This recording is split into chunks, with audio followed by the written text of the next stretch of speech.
What's up guys, it's Derek here. Today we are VOD reviewing another game from my crazy Shurima Cup run. This is from the final day, as you can see by how stacked the lobby is. Soji, Robin, Goobums, and a lot of other very strong players in this lobby. This is game 4, maybe? Maybe 4? No, 3? I think 3. I'm pretty sure this is game 3, but I mean, does that really matter to you? Maybe it does, maybe it doesn't, who cares? In any case, we're going into game, and now that I'm realizing it, I should speed it up a little bit because I don't want this video to take 10 years. We're gonna go faster. But yeah, we at this point in the tourney, we went third into second, and now that I'm thinking about it, maybe it is game 4 because I feel like we went third, second, third, and then we had this game. But yeah, so maybe I think game 4. In any case, third, second, third into this game, so we're in a pretty good spot. We just want to continue to have very sort of good, straightforward, strong performances. You know, don't have to do anything too crazy to make it to the final lobby or the penultimate lobby at this point. So yeah, we just have to play good TFT, and I'm going to, you know, do my best to do that as I did the entire day. Nothing too crazy that shows up in our early shops. We get this Bruiser start and also a Cassiopeia. Of course, we're playing Caitlyn, so we want to go for the pre-level, and also I don't really care for this Tristana or this Viego unit very much, so I am going to play for just the units on the left side of the bench here. You know, all of these units, I think I'm a bit happier to play around compared to the other stuff. We had dropped a glove and a chain vest here, so basically the only slam is JG. We do get Stars Are Born, but what's interesting is in this shop we hit no 2 costs, so we basically have the option of making Irelia 2, and that's about it. I think Irelia 2 is actually quite solid here because you can play around this Ionia opener with this Karma, and Karma can item hold the JG.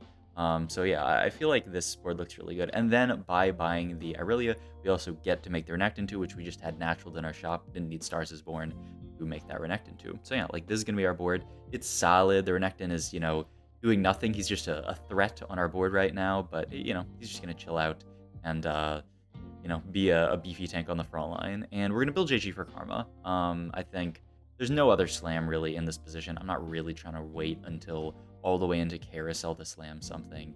And I think at this point, okay, you know, like I have this Karma, a natural list in my shop, maybe we can play an Invokers game. Invokers is a line that I think is really strong if you're uncontested and you can hit a Karma 3. I even opt to put in the Lysandra here because I realize that if I want to buy this Jhin, I actually can't make gold and hold on to the Renekton 2. And I also think like this board might be of similar strength or even stronger than just playing the Renekton 2 because Invoker is just a really solid synergy. A little bit stronger late game than early game, but you know, like Lysandra will give us some front line, so I don't hate it. And the big thing is it allows us to make 10 gold here and hold on to all of our pairs, which is a really important thing because we can find Jhin 2, Cassio 2, you know, that kind of stuff is going to spike our board. Eventually Cassio's going to come in, probably not at 5, but maybe at 6, playing around like the 4 Invoker version of the board. Still nothing aside for 2 costs. What I'm really looking for here is either a Set or a Galio. Set much more preferable than Galio because I can just play Set over this Jhin here and have like a really tanky frontline. Galio's pretty mediocre. He's actually getting buffed in the patch that's coming out tomorrow, so good. Maybe I'll be happier playing around Galio 2 on the new patch. We'll see.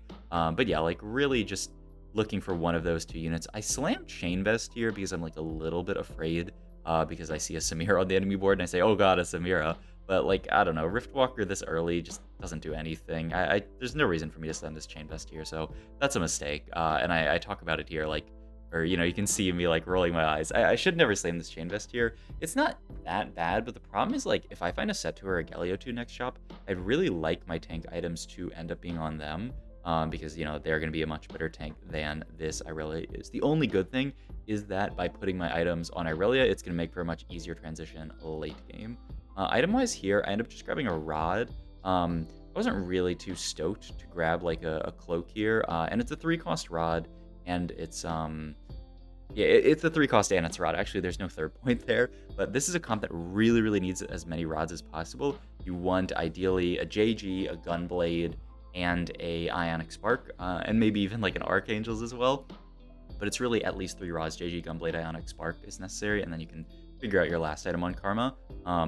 But getting a 3-cost Rod here is really nice. The only downside is I can't slam anything, and it is going to hurt me versus someone like Flightsy, whose board is really strong. But like, you know, I knew that I wasn't likely to win this fight, looking at what happens here. Like, I mean, I had to level for basically nothing, just a random Cassiopeia. I still haven't found my 2 costs. I did find a pair of Callistas, which was really interesting, and I think, okay, maybe I can actually play around this Callista. Like, if I hit something, if I randomly natural a Callista next chop, I can absolutely play around that. And I do finally find the Galio, which, like I said, not preferable to the set. I would have preferred the set, but I mean, you got to take what you can get. You can't just greed for the perfect Stars is Born unit. And so we just buy the Galio 2 here. We are going to keep Ionia in just because it's a strong synergy, and we have Aurelia 2 and our Karma's carrying items. But our level 4 is definitely going to be playing around for Invoker. And yeah, I mean, at this point, I've scouted already, seen that I'm uncontested. I'm like, I'm going to play around Invokers this game. We're also randomly fighting Soji's board, which has a Darius 2 on it. Like, this guy's just a high roller, I guess. Like, why does he have Darius 2 at 2-6? But it's fine. It just allows us to have a 2-loss streak here. It's not even that healthy of a 2-loss, 86 HP. We lost 14 HP in 2 fights. But because of Stars is Born, we are Giga Rich, which is always the most important thing when you're playing around this augment early, is just, playing for Econ and being super, super rich. It is very, very nice. So yeah, I basically say, like, I'm going to have to roll at 3-2 here. Oh yeah, I get like all these pairs, and I'm like, I'm probably gonna have to roll at 3-2 here because I have Lysandra pair, I have Karma pair. Like, there's so much to roll for here. But I natural both. I natural Karma and Lysandra too. I'm pretty much say, like, I'm pretty sure I literally manifest it. I can actually go back in the VOD and see. Like, I'm pretty sure I manifested. Oh, this kind of fair. Hey, that's a lot of gold. Karma and Lisfair, we're definitely rolling 3-2 this game. Unless we just natural this stuff. We're definitely rolling it 3-2 this game unless we natural this stuff. Okay. Just to get my commentary. And I was, mostly focused up so I wasn't speaking directly into the mic, so it's hard to hear. But I say, we're definitely rolling at 3-2 this game unless we just natural this stuff. And boom. One of the biggest things you can do in TFT to improve your placement is to manifest OP things happening to yourself. And that's what I did here. So yeah, we hit Karma 2, we hit List 2, and now we're just off to the races. We don't have to roll at all this game. And Stars is Born, of course, give us the Aurelia 2 and the Galio 2. So look, our entire board is upgraded. It's so crazy. We're not going to early level this round. We could, but we're not on any kind of win streak. So like winning this fight or losing it doesn't make that much of a difference to me. If I lose it, I get 3-loss streak here. All Natural and Knowledge Download are both pretty. I mean, Knowledge Download is terrible. All Natural's not great in this spot, so I decided to reroll. I hit Army Building here, which is an interesting thing to consider. I think about it a good bit. Like, would I prefer just like an Army Building in this spot, or would I prefer just Tiny Titans? I end up opting for Tiny Titans.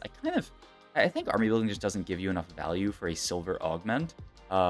Just 2 duplicators, and it's not going to do like anything basically this entire early game because we've already naturaled everything. If I say had Karma pair here, maybe I take Army Building to just instantly make the Karma 2 and then use the other one for Karma 3 later. But just holding 2 duplicators on my bench, I think, is just gonna be so low tempo compared to just the fact that I can take Tiny Titans here, and while it doesn't give me the immediate combat strength, it's going to give me that 30 HP that is going to help late game. But yeah, my Karma actually just absolutely trolled in this fight. Is this fight where Karma jumps, by the way? You guys can look for it. There's one fight where Karma just like jumps into the sky. Oh yeah, but yeah, this is the fight. Karma just ults literally nothing here because they're target tied. I'm like, come on, Karma, come on. Let's not throw our win streak here, please, man. But yeah, I mean, I see a Kaisa here. And theoretically, you can choose to pivot into Kaisa here, so I'm pretty sure I do hold it. Because it is actually like not even that hard of a pivot. We're already holding Aurelia. We would just have to find like a Samira and like set and stuff like that. So like it's actually pretty reasonable to hold the Kaisa here, but Kaisa 1 obviously way weaker than Karma 2, so the only way we're ever going to end up playing around this Kaisa is if we like Giga High Roll Kaisas, like if we high roll like a random Kaisa 2 or something like that here, then like, okay, maybe we'll pivot. But like we're still keeping, even though we've high rolled on the Karma and the Lysandra, you got to keep all of these pivot options in mind when they're reasonable. Oh yeah, there's when the Karma just jumps into the sky, it comes down. I don't know what that was, but yeah, someone pointed to, because I was so focused on the game, I didn't even like realize what happened there, but someone pointed to me afterwards. I'm forgetting actually what components we have open here. We should still have that rod open, right? Oh yeah, I really want this cloak here for Ionic Spark. And I'm like, well, there's no way I'm getting it. It's a cloak Urgot. But for some reason, no one on Carousel takes Urgot. Like, I actually don't understand. I'm pretty sure Robin was definitely playing, what is that called? Zon, like Zeri. And, like, he would want the Urgot. The problem was he really needed another item. He needed some kind of I'm not sure what item he needed there actually, but he needed like Winsu component or whatever he ended up taking. He really had to prioritize item component, so he ended up not grabbing the Urgot, which felt really good. We just level here to get a Lysandra in because like we already are, you know, we're gonna make 40 gold after leveling here, so it costs us 1 gold to level here. I do think actually, like I say in the moment, like, oh, maybe I should have rolled here to try to spike my board, like roll for something instead of Lysandra. But then in hindsight, I realized like, wait, we're fighting this Cassidon player. Like, there's no way we're actually gonna win this fight. So we might as well not roll in that situation. So like, if I had scouted, I would have realized that I shouldn't have rolled. So I was pretty happy with that. But yeah, I decided to roll here just to 40 gold because we're going to make 50 gold next round anyway, so it doesn't really matter. I'm pretty sure Joe Bookmarker's in my chat, and he said that I should have picked up Sejuani here and just played it over the second Lysandra, which, you know, in hindsight makes a lot of sense. It's not too, like, it's not a horrible mistake. We have the Onyx Sparks, so we don't, like, need the shred, but, like, surely a Sejuani's a better than the second Lysandra. It's not that crazy, though, because we have 4 Invoker in, but, yeah, probably definitely the pivot that we should have made there is just play the Sejuani for a little while. We are, of course, if you guys haven't played Invoker, looking for like the sort of perfect Invoker board, which is going to eventually be 6 Invoker plus Taric on 7, so that we get the Bastion and the Targon in. So we really need to find a Taric and ideally a Shen 2 to really be happy on 7. We get some pretty strange item drops here. I see these items and I'm like, oh, this game might be kind of doomed. Start rolling a bit, find the Shen and the Soraka immediately. We still don't have the Taric, so I want to roll like a little bit deeper. But then we find Soraka here, and I'm like, can I even keep rolling here? I move the items over to Shen because he's gonna be way tankier because he's a 6 Invoker unit, and I just put him in the middle to keep him alive. As far as these items go, I basically have to slam Declaw. There's no way I'm going to sit with all of these components open, but then I can't really slam anything else. It's not like I'm going to make an IE with my JG. So I make the call that I have to sit on these components this stage. It's nice because at least we took Tiny Titans. It's not like we're like dead here, but we just have to take the loss and eat it. Like there's nothing we can do. Our items are so bad. So we high rolled a bit on the units, but low rolled on items. Pokemon's here, these are all pretty horrible. I reroll this immediately and see Loving Invocation, which is really good. I also see Social Distancing, which is solid as well, but Loving Invocation is basically just a better Social Distancing after a few rounds in the fight, so I just take that immediately. Very easy. But yeah, I mean, at this point in the game, we just have to slow roll at 7. We are going to go for a Karma 3 this game, and especially after seeing these two Karmas, I think I started rolling there, and I thought, like, okay, maybe if I, like, high roll on Shens or something, I'll not, go for a Karma 3 and, say I find it like an Ari on 7, maybe I'll just play around the Ari. But like the second I see these two Karmas, I'm like, okay, we are definitely looking for Karma 3 this game. There's no way we are looking for anything else. Like, it has to be Karma 3. And, I mean, I said nothing else, but, maybe a Lysandra 3 on the way. We'll see. But yeah, we're just going to slow roll on 7, try to find Karma 3 and Lysandra 3 and Shen 2 and Taric. So yeah, pretty straightforward game plan. I like that. I hate all these lo-fi songs I'm running into, by the way. You can hear I'm like skipping through a couple of them on the other monitor because I'm like, these songs kind of suck. Finally find the Taric here, which is just already an upgrade over my front line. Just getting Targon and Bastion is really nice, and I don't know, it synergizes so well with the comp, like the Targon value onto Soraka. Also, ideally, we're going to go for a Gunblade off Carousel, which is going to get Targon value as well. So I don't know, this Taric unit just fits so beautifully into this comp. But we keep fighting like relatively strong boards. Like we fight Lil Kahuna's board here, has rolled a lot on 7, has a Nasus 2 on his board. But I mean, like I was talking about, if any of you guys watched the stream when I played day 3, like the lobby tempo is so fast in these lobbies. Like so many people are just really aggressively playing strongest board, rolling hard at level 7 and trying to just play their strongest board and maintain as much HP as possible. So I take a few bad losses here, but there's nothing to be done, right? I have to chill out until I get my items. I can't make anything here. I see a Rise with Tier and just a Rod on Carousel. I'm kind of happy that this person took Rise with Tier away from me because I maybe would have been baited into going for it. I mean, Hodge is really good here, but Gunblade is so insanely good. So yeah, in hindsight, if I could have got the Rise, it probably was just take the Rise, but I don't know. Gunblade is so amazingly good. We see another Karma here, continue to slow roll. Find a Soraka 2 here, but I'm like, I'm not really going to look for this Soraka 3, especially when we're so close to Karma. I roll a little bit here, just thinking like, okay, I'm going to roll a 40 here, and if I see one Karma, I can actually just like roll it down, but I don't actually see any, so I say, okay, you know what, after that, we're just going to chill for the next 2 fights, because we're 1 round off of going into minions anyway, so like hitting Karma 3 on 4-7 or 4-6 compared to, you know, hitting on 5-1, it's not going to save us that much HP in the long run. And the Econ is actually like relatively helpful for like going 8 and capping on our board high. So we dropped to 52. It's not even that bad, honestly, dropping to 52. Like, we're not like dead. I do say like, okay, we're 52 here, so I can roll once. Oh yeah, we're 52 gold and 52 HP. That's kind of weird. But yeah, we can roll one time. If we see a Karma, maybe I'll roll to 40, but we really don't want to roll too deep here. It's also like not even the worst for us to keep our loss streak here. There's actually a pause in this game, so I'll skip through this, but apparently Robin encountered a bug where he got a duplicated Zon mod onto his Zeri. He got his adaptive implants on, or got and on Zeri. You can see after we get out of the pause, I right-click Zeri, and it does have adaptive implants. Also, I believe Soju got tilted because they just unpaused without saying anything in chat. And so, like, Soju was, like, looking away from his computer, and he, like, didn't get to position, which is kind of unfortunate. But, I mean, it doesn't really affect, you know, I end up fighting Robin anyway. But as you can see, there's 2 adaptive implants on Robin's bench, so he did, like, get an extra duplicated one, which is kind of wild. But yeah, we take a loss to Robin here. It's actually okay because like we just want to get Robin out of our pool, ideally. Though I guess honestly I probably would have preferred to fight him after I spiked. But yeah, the problem is the tournament admins couldn't say anything in chat. They could only type in Discord. So they said in Discord like we're gonna restart the lobby, but they couldn't say anything in chat. So it kind of griefed everyone. I roll a couple of times here. I end up getting this, which I think is really, really solid. It's a guard breaker to finish my karma items. It's a dummy for some extra frontline. And eventually, these other AP items are going to go on Ari. I'm going to put them on Soraka for now as just an item holder. But yeah, we roll our gold above 50, but don't roll below 50 because you do get Econ on this Treasure Dragon round. It's kind of interesting. But yeah, like you see me hovering the Soraka. I need to hold this extra Soraka because if I find an Ari, I need to have a replacement Soraka.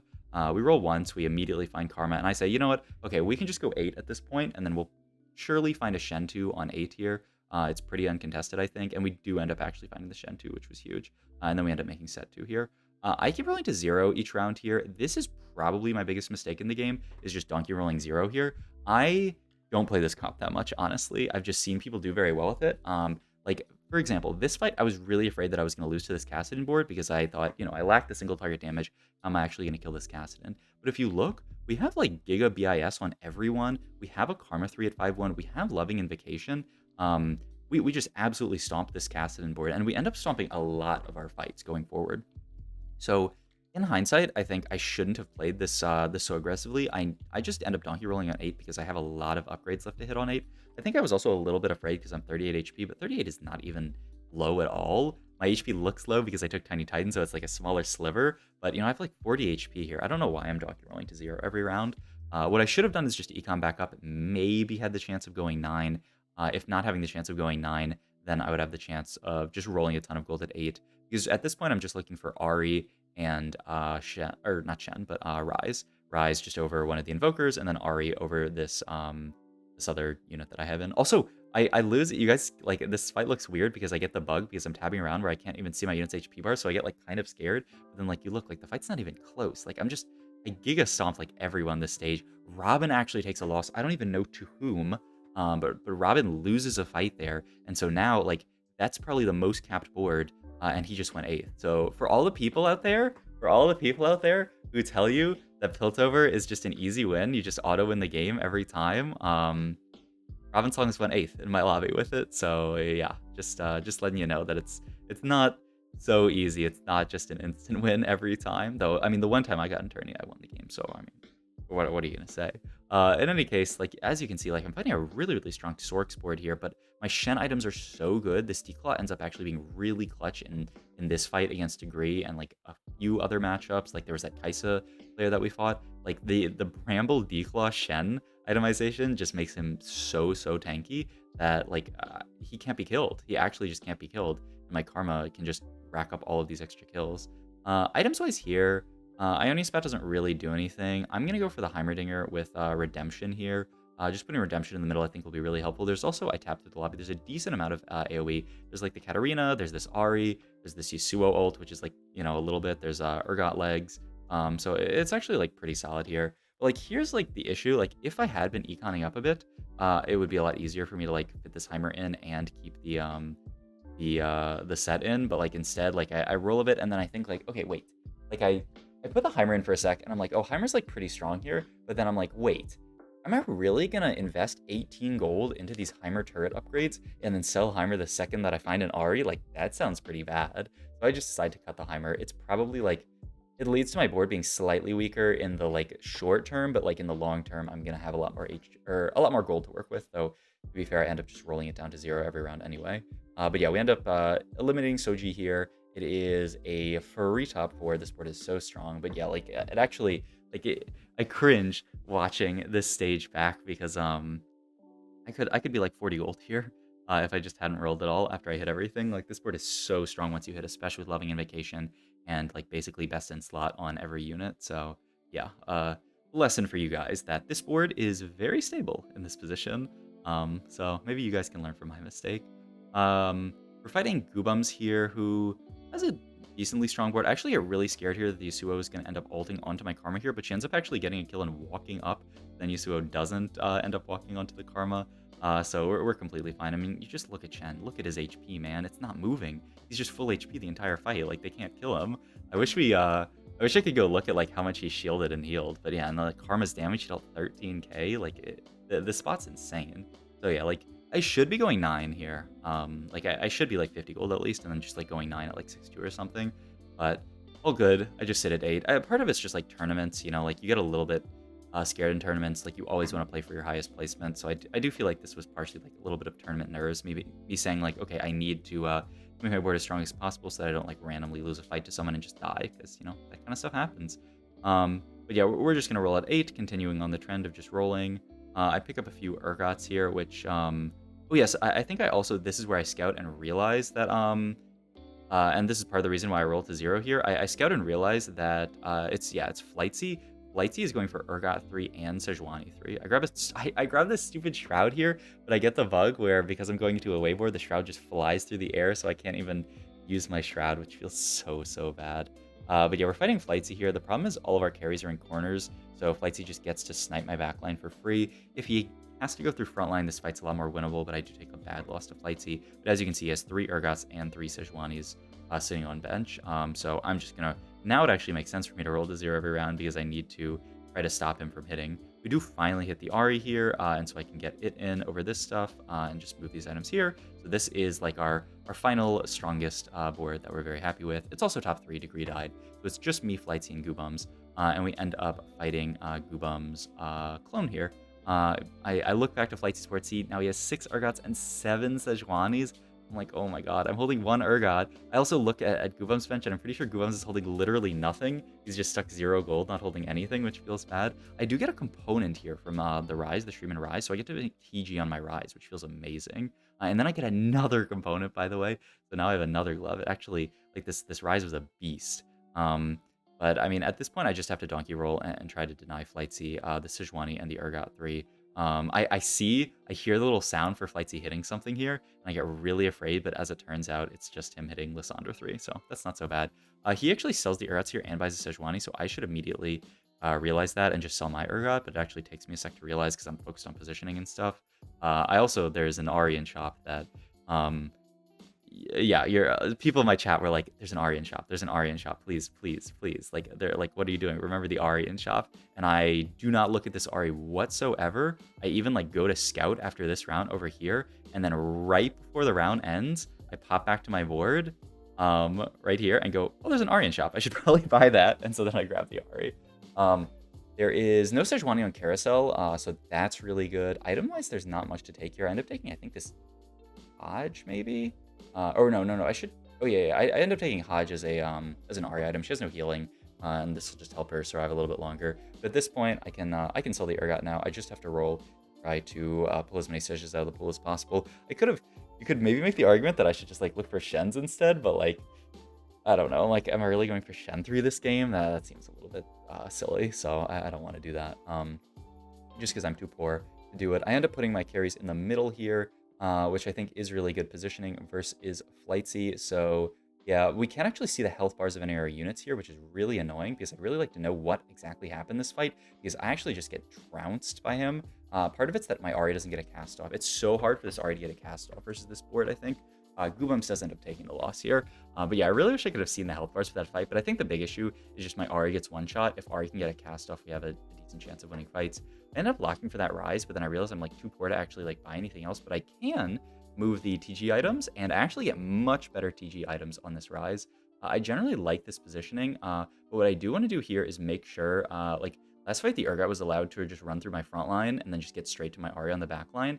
I'm going to do something like this, so that's a lot harder for the Urgot to actually just go straight to the Ari. So Urgot's either going to hit this this dummy and then be like not right on the Ari, or it's going to go towards the middle. This means my Ari gets to survive, gets a cast off, and then with the extra cast from Karma, we do end up actually winning the fight. And with our units not in the edge, we don't get sniped by Akshan. So I really like my positioning in that final fight there, and they don't end up hitting Sejuani 3, so it's a win for us. So yeah, hope you guys enjoyed this video. If you did, please like, comment, subscribe, check my Twitch, all the links down below. Thank you.